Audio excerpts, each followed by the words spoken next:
Today's message is a call really of the season that we're in. Title of today's message is Be Open to the Graces of the Present Moment. Be open to the graces of the present moment. Did you see our beautiful tree today when you came in, this golden light shining forth from it? It's such a beautiful time of year, isn't it? The trees, we don't get a lot of trees in California that change color like this, and so the ones that do really announce themselves. And yesterday afternoon, in between the storms, Marnat and I went for a walk in the neighborhood. We were going to walk by the ocean, but we would need weights to keep us down because the wind was blowing so hard. So we walked inland, and I enjoy that too. I like to walk in the neighborhood. You can see the gardens and the houses and the cars and how people live, And there's one street that I walk down, and the neighbor has a car parked in the driveway, and there's a bumper sticker on the car. And the car says, the bumper sticker says, "Forgive me, I was raised by wolves." And every time I go by that, it's on a red car too. This is like a warning, right? You think, well, what does that mean exactly? Forgive me, I was raised by wolves. I thought, well, maybe it means you can expect some aggressive, non-polite traffic behavior from me. I'm not sure exactly what it means. But of course, it got me thinking, although it is not considered either emotionally or spiritually mature to ever blame one's parents for how we are as adults. We're supposed to get over that once we pass the teenage years. But I thought, short of blaming them, what would we say, if we all had to make a bumper sticker that said, "Please forgive me, I was raised by," what would you say?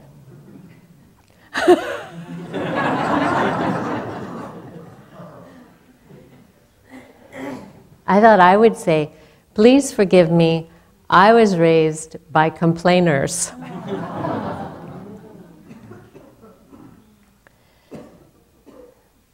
And I don't really blame them for that. It was just kind of what they fell into.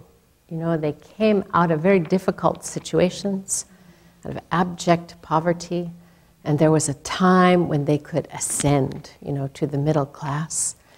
And so they were never satisfied. They felt they couldn't stop. Like somehow there was a trajectory, which of course, in many ways I benefited from, so I'm grateful. But there was always this conversation that was a complaint about not enough, not good enough, not sufficient enough, to keep striving, keep going, no matter what, keep going. It was the report card, which was mine, with all A's, 1 B. What's wrong with you? Why the B? Striving. And so, of course, forgive me, I am a striver. I have that energy. Then I come to this time of the year. Every year, in the winter, time of Advent, time of kindling of light, in many traditions, the holy days. And the message is, stop. Stop. The days get shorter. The message gets stronger. And that really is, stop. Stop is the message of the spiritual life. Stop. It's the message of yoga. Yoga, chitta, vritti, nirodha. stop your mind. Stop all that thinking, striving, planning. Stop.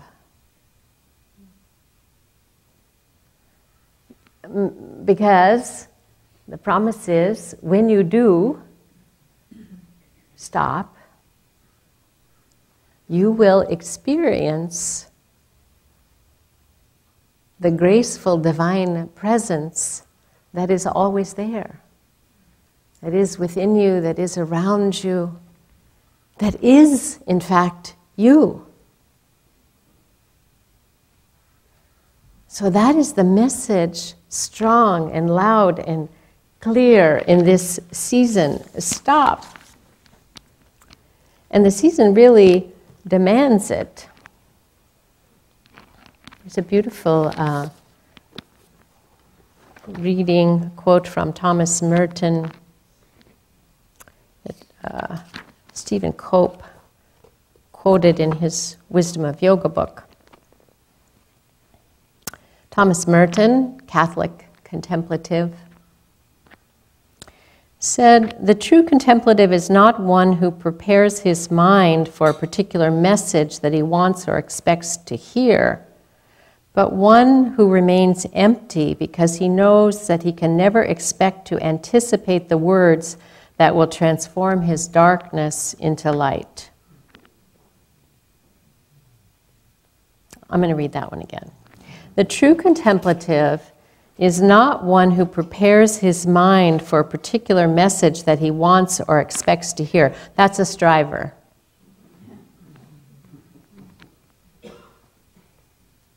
But one who remains empty because he knows that he can never expect to anticipate the words that will transform his darkness into light. It's going to be a surprise. It's transformation. He does not even anticipate a special kind of transformation. He does not demand light instead of darkness. He waits on the word of God in silence, and when he is answered, it is not so much by a word, small w, that bursts into his silence. It is by his silence itself. Suddenly, inexplicably, revealing itself to him as a word of great power that is full of the voice of God. So silence is the voice of God. It is the holy word, not a literal word that is spoken, but the silence is the word without boundary of thought. The silence is the experience in which we commune with God, in which we simply experience being. When we stop, and we experience that reality. So I always find myself this time of the year sort of coming into it. I feel the call to stop in such a profound way. And I also have an amazing amount of momentum, which is then matched by the season itself. And in our family, besides all the different holy days that we have in our multicultural, multi-faith family, we also have several birthdays.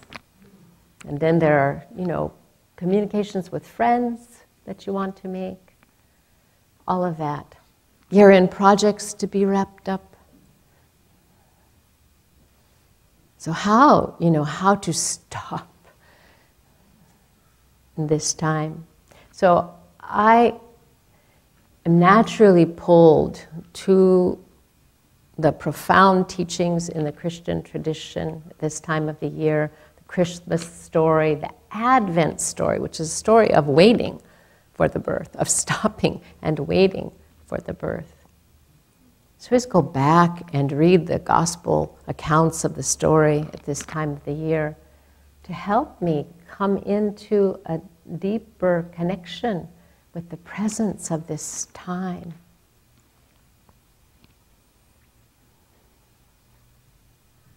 So yesterday, as I was setting up some decorations in our home and setting up the nativity scene for Advent, a week late, by the way,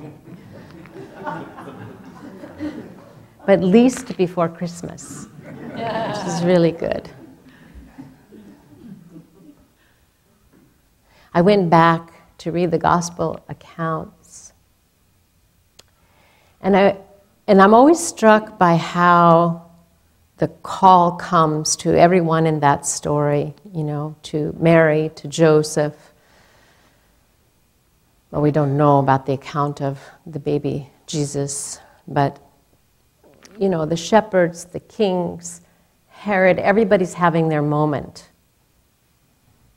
Something is breaking through that trajectory of that busy time. You know, it's tax season, remember, when the birth occurs. So it's such a beautiful story. So I was looking in particular at Mary's story. And when I looked at it, I thought, okay, here's going to be how I will speak about it with you today in the abridged version of Mary's story. So the first thing, you know, when the angel Gabriel comes to Mary, the first thing we could say that she says is, what? Say what? Really? I don't know what to make of this. And often I find at this time in my life, as I come towards the end of the year, it's not unusual for me to have my own what?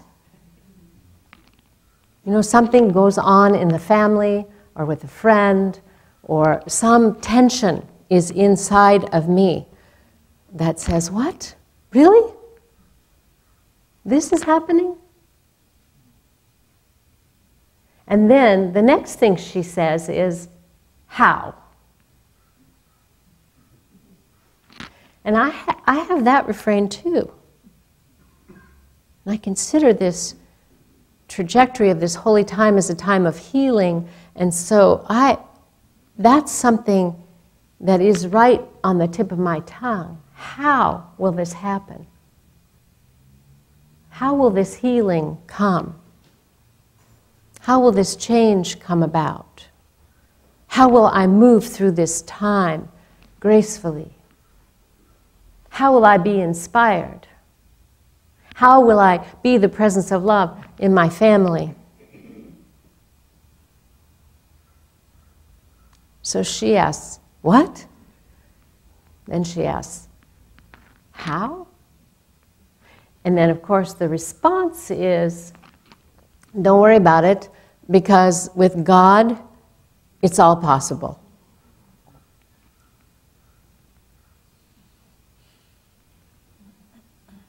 With God, all things are possible.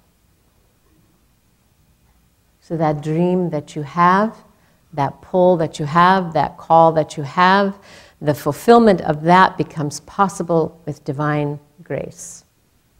All things are possible with God.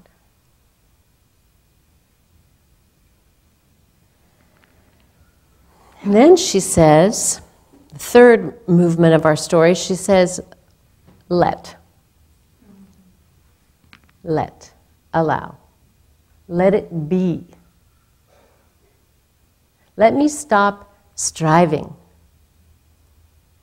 Let it be unto me according to your word. According to the power of your presence, let my life unfold.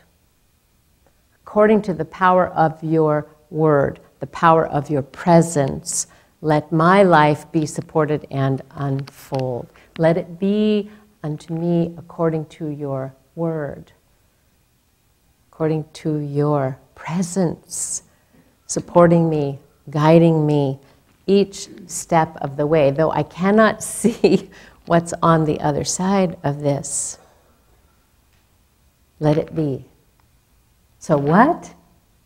How? Let it be. And then she says, I am blessed. If you know the story, it moves from the place of surrender where she steps into the moment with faith and says, let it be unto me according to your word, which we understand this word not as a physical word, but as the power of the presence in our life. The silence. That we commune with this source of our life, of our being. And out of that surrendered moment comes this hymn of praise, the Magnificat, where she sings out all manner of praise, starting with, my soul magnifies the Lord, meaning I am blessed. Now, if you look up that word bless, or sometimes pronounced as blessed, either way, it works. It means somebody who hangs out in heaven. In other words, somebody who experiences the soul's bliss. Somebody abiding in bliss. And what is that? It is the perfect joy of self-knowing. It's the perfect joy that comes from abiding in the Word, from being anchored in the presence, from remembering the truth of what we are. So I want to offer that synopsis, my 4-part synopsis. What? How? Let it be.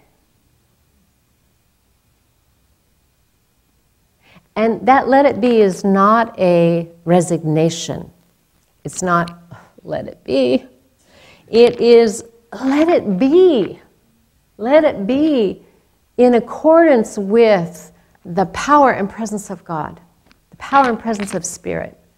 Let that be. Let that come and take dominion in our life, in our country, in our world. That's the prophecy of this time. You know, when Mary sings out and she says, I am blessed, then she has a whole vision of what this life is that comes forth from that blessing. And she says, every generation that comes forth now is blessed. Everything that comes forth in my life from this consciousness is now blessed. And then she even has some political insight. She says, those cheaters are going to be in trouble. She says that, not in those words. The rich and powerful are going to fall, and the humble will rise up. And of course, it's not just a story about the collective, it's a story of our own inner process. The humble will rise up, that which is most receptive to God will rise up and be triumphant in our life. So after this declaration, this stand in the power and presence of let it be, bring it on. Bring on this God-powered life. I'm ready for it. Then she sings out, I'm blessed. So I want to offer that as the affirmation for this season. You can just kind of see how it would change our minds. Like, just think of changing from I am stressed to I am blessed. I'm so serious. Okay, let's try it out. Over here you say I am stressed, and you say I am blessed. Okay, let's try it out. I am stressed, and you say I am blessed. Okay, now we have to give them a chance. So, okay, I am stressed. I am blessed. Okay, all together let's go for I am blessed. I am blessed. I am blessed. So we know someone says, hi, how are you? What our response is? I am blessed. Now, some of us may not be courageous enough to say it because we don't want someone to mistake that we're going to try to, what is the word? Bring them over to our religion, convert them. So if you don't want to say it aloud, surely say it in your heart and know it every day. I am blessed. I am blessed. Because surely we are. And today, of course, we have the blessing of the children. And I'll talk about that in a moment, but it's no coincidence that that is the message of the day. That we yearn for blessing, all of us, but we have the power to bless. And we begin by knowing that we are blessed. Namaste.